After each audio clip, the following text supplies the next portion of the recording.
بسم اللہ الرحمن الرحیم۔ السلام علیکم۔ مکتب ٹی وی دیکھنے والوں کو راؤ قمر رضوان نئی ویڈیو میں خوش آمدید کہتا ہے۔ دوستو، سوشل میڈیا پر ایک ویڈیو بڑی تیزی سے وائرل ہو رہی ہے جس میں خانہ کعبہ کے بالکل سامنے خون کے دھبے دیکھے جا رہے ہیں، جنہیں دیکھ کر وہاں پر موجود تمام حاجی پریشان دکھائی دے رہے ہیں۔ لیکن دوستو، سوال یہ پیدا ہوتا ہے کہ اس ویڈیو کے پیچھے آخر اصل حقیقت کیا ہے؟ کیا خانہ کعبہ کے فرش پر خون کا ظاہر ہونا قیامت کی نشانی ہے؟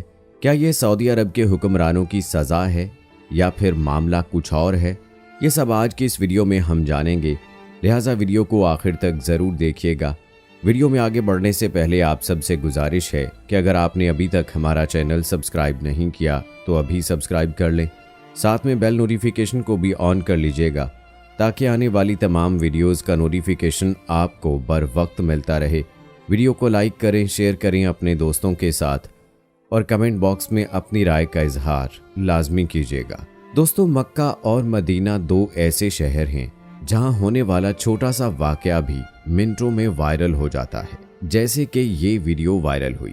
دوستو، ویڈیو میں دیکھا جا سکتا ہے کہ خانہ کعبہ کے بالکل سامنے خون کے چند دھبے نظر آ رہے ہیں، جن کے گرد وہاں لوگوں نے موجود گول دائرہ بنا رکھا ہے اور کوئی بھی ان دھبوں کے قریب آنے کو تیار نہیں۔ اس ویڈیو میں یہ بھی دیکھا جا سکتا ہے کہ جو لوگ بھی ان دھبوں کو دیکھ رہے ہیں وہ زور زور سے چلا رہے ہیں، اس لیے ان دھبوں کو دیکھ کر ایسا محسوس ہو رہا ہے جیسے یہاں کوئی بڑا واقعہ رونما ہو گیا ہو۔ اس ویڈیو کے وائرل ہوتے ہی دوستو بہت ساری باتیں سامنے آنے لگیں، جیسا کہ کچھ لوگوں کا کہنا تھا کہ یہ سعودی عرب کے حکمرانوں کے گناہوں کی سزا ہے، کیونکہ آپ صلی اللہ علیہ وآلہ وسلم نے حرمین شریفین کی سرزمین کو گناہوں سے پاک رکھنے کی تلقین کی تھی، لیکن جس قدر اس حرمت والی زمین پر نیکیوں کے بدلے ثواب لکھا گیا ہے، اب اتنے ہی بڑے پیمانے پر بدیوں کے بدلے عذاب دیا جا رہا ہے۔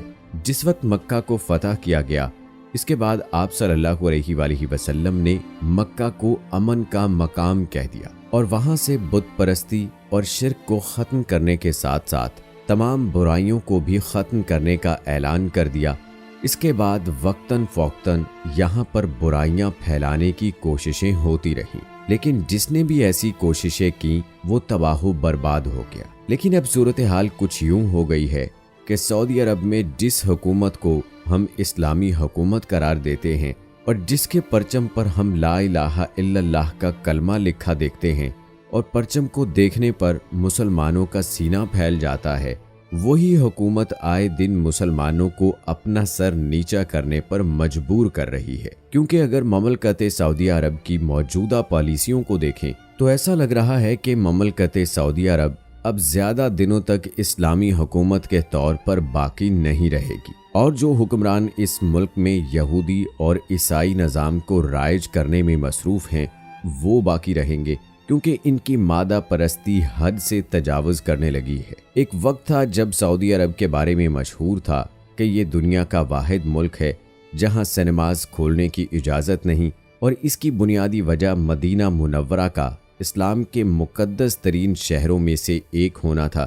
لیکن گزشتہ کچھ عرصوں میں مدینہ میں سینما ہال قائم کرنے کا اعلان بھی کر دیا گیا ہے، جبکہ اس نئے منصوبے کے تحت 10 سینما ہالز کے علاوہ 28 دکانیں، 32 ریسٹورانٹ اور تفریح کے 2 مقامات شامل ہیں۔ ان منصوبوں کا اعلان پچھلے سال نومبر کے آخر میں کیا گیا تھا، جو بہت جلد مکمل ہو جائیں گے۔ سعودی عرب میں ایک طرف موسیقی اور ڈانس کو ابھارا جا رہا ہے اور وہیں دوسری طرف مذہبی شعار پر بھی پابندیاں دکھائی دیتی ہیں، جیسا کہ جون 2021 میں سعودی عرب کی اسلام امور کی وزارت نے اعلان کیا تھا کہ مساجد کے لاؤڈ سپیکرز کی آواز کو اپنی بلند ترین سطح سے کم کر کے 1/3 تک اونچا کرنے کے بعد اذان دی جائے گی، لہٰذا ان ہدایات کے مطابق صرف اذان اور اقامت کو بیرونی لاؤڈ سپیکر سے ادا کیا جا سکتا ہے، لیکن مکمل نماز یا خطبات کو لاؤڈ سپیکر سے نشر نہیں کیا جا سکتا، جبکہ دوران نماز دکانیں بند رکھنے کی پابندی بھی ختم کر دی گئی ہے۔ اس تمام صورتحال کے بعد اب کوئی شک نہیں رہا کہ محمد بن سلمان ایک عیاش پرست اور غیر اسلامی حکمران ہے، جنہوں نے 2030 کے تحت ملک کو قدرے آزاد خیال اور عوامی زندگی سے مذہب کا عمل دخل کم کرنے کے لیے اقدامات اٹھائے ہیں۔ دوستو، یہی وہ اقدامات ہیں جن کو دیکھتے ہوئے لوگوں نے کہا کہ ایسے ہی کاموں کی وجہ سے اللہ کے عذاب آ رہے ہیں اور یہ اللہ کی جانب سے ایک اصلاحی پیغام ہے کہ اب بھی سدھر جاؤ۔ اس کے علاوہ بعض لوگوں کا یہ بھی کہنا ہے کہ یہ قیامت کی ایک نشانی ہے اور اب بہت جلد قیامت آنے والی ہے۔ اس کے ساتھ ساتھ تو کچھ لوگوں نے یہ بھی کہہ ڈالا کہ یہاں کوئی غیر انسانی مخلوق موجود ہے جو لوگوں کو اپنے پاس آنے سے روک رہی ہے۔ لیکن دوستو، اگر ہم ان سب باتوں کے برعکس حقیقت کی بات کریں تو حقیقت میں ایسا کچھ نہیں ہے، بلکہ یہ لوگوں کی پھیلائی ہوئی افواہیں ہیں جن پر بالکل بھی اعتبار نہیں کرنا چاہیے۔ حقیقت میں یہ خون کے دھبے ہی ہیں، لیکن یہ کوئی عذاب نہیں ہے۔ دوستو، ہوا کچھ یوں تھا کہ دوران طواف ایک عورت کے سر سے پن نیچے گر گئی تھی جو کسی حاجی کے پاؤں میں لگ گئی اور اس کا پاؤں زخمی ہو گیا اور پھر اس کے پاؤں سے خون نکلنے لگا، جو اس ویڈیو میں دھبوں کی صورت میں دیکھا جا سکتا ہے۔ دوستو، آپ کو بتاتے چلیں کہ خانہ کعبہ جس طرح آج ہمیں نظر آتا ہے یہ ویسا نہیں تھا جو حضرت ابراہیم علیہ السلام اور حضرت اسماعیل علیہ السلام کے دور میں تعمیر ہوا تھا۔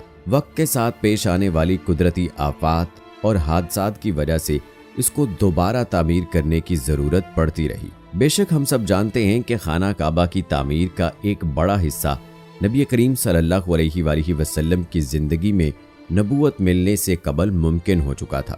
یہ وہ وقت تھا جب نبی کریم صلی اللہ علیہ وآلہ وسلم نے ایک بڑی خون ریزی کو اپنی دور اندیشی سے روکا تھا۔ ایک بڑے کپڑے میں حجر اسود کو رکھ کر ہر قبیلے کے سردار سے اٹھوایا تھا۔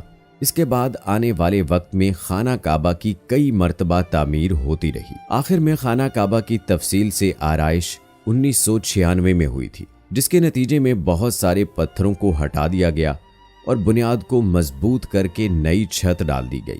یہ اب تک کی آخری بڑی تعمیر ہے اور اب خانہ کعبہ کی عمارت کو پہلے سے کئی گنا زیادہ مضبوط سمجھا جاتا ہے۔ دوبارہ تعمیر کیے جانے سے قبل خانہ کعبہ کا ایک دروازہ اندر داخل ہونے کے لیے اور ایک باہر جانے کے لیے استعمال ہوتا تھا۔ ایک زمانے تک خانہ کعبہ میں ایک کھڑکی ہوا کرتی تھی۔ خانہ کعبہ کی جو صورت آج موجود ہے اس میں صرف دروازہ ہے، کھڑکی نہیں ہے۔ ہم لوگوں کو خانہ کعبہ کو کالے رنگ اور سونے کے دھاگوں میں دیکھنے کی ایسی عادت ہو چکی ہے کہ اب ہم اسے کسی اور رنگ میں تصور نہیں کر سکتے۔ لیکن آپ کو بتاتے چلیں کہ اس سے قبل خانہ کعبہ مختلف رنگوں کے غلاف سے ڈھکا رہتا تھا۔ ان رنگوں میں ہرا، لال اور سفید رنگ شامل ہے۔ فتح مکہ کے وقت نبی کریم صلی اللہ علیہ وآلہ وسلم کو خانہ کعبہ کی چابیاں دے دی گئی تھیں، لیکن بجائے اس کے کہ آپ صلی اللہ علیہ وآلہ وسلم یہ چابیاں اپنے پاس رکھتے، آپ صلی اللہ علیہ وآلہ وسلم نے یہ چابیاں بنی شیبہ خاندان کے عثمان بن طلحہ کو واپس کر دیں۔ اس وقت سے آج تک وہ ان چابیوں کے روایتی رکھوالے ہیں اور نبی کریم صلی اللہ علیہ وآلہ وسلم کے مبارک الفاظ کی روشنی میں یہ چابیاں ہمیشہ ان کے پاس ہی محفوظ رہیں گی۔ اے بنی طلحہ، یہ چابیاں روز قیامت تک تیری تحویل میں رہیں گی، سوائے اس کے کہ یہ چابیاں زور زبردستی یا غیر اخلاقی طور پر تجھ سے چھین لی جائیں۔ دوستو، یاد رہے کہ پہلے خانہ کعبہ ہفتے میں 2 مرتبہ عوام کے لیے کھولا جاتا تھا اور کوئی بھی خانہ کعبہ کے اندر داخل ہو کر نماز ادا کر سکتا تھا۔ لیکن موجودہ زمانے میں زائرین کی تعداد زیادہ ہونے اور دوسری وجوہات کی بنا پر اب خانہ کعبہ کو سال میں صرف 2 مرتبہ کھولا جاتا ہے اور اس میں صرف اعلیٰ شخصیات اور خاص مہمان ہی داخل ہو سکتے ہیں۔ خانہ کعبہ کے وادی میں نچلے حصے میں ہونے کی وجہ سے دیگر مسائل میں سے ایک مسئلہ یہ تھا کہ جب بارش ہوا کرتی تھی تو وادی میں سیلاب آ جاتا تھا۔ یہ مکہ جیسے شہر کے لیے کوئی انوکھی بات نہیں تھی، لیکن یہ بات دوسرے مسائل کی وجہ بنتی تھی۔ اس وقت یہاں سیلاب کی روک تھام اور نکاسی آب کا انتظام موجود نہیں تھا۔ زیادہ بارش کے دنوں میں خانہ کعبہ پانی میں آدھا ڈوبا رہتا تھا، تو کیا اس وجہ سے طواف کعبہ کبھی رکا؟ ہرگز نہیں۔ مسلمانوں نے کعبہ کے ارد گرد تیراکی شروع کر دی تھی۔ جی تو دوستو، یہ تھی ہماری آج کی ویڈیو پسند آنے کی صورت میں اسے لائک کرنا اور شیئر کرنا مت بھولیے گا اور ہمیں اپنی دعاؤں میں یاد رکھیے گا۔ ملتے ہیں آپ سب سے اپنی اگلی ویڈیو میں، تب تک کے لیے مجھے اجازت دیں۔ فی امان اللہ۔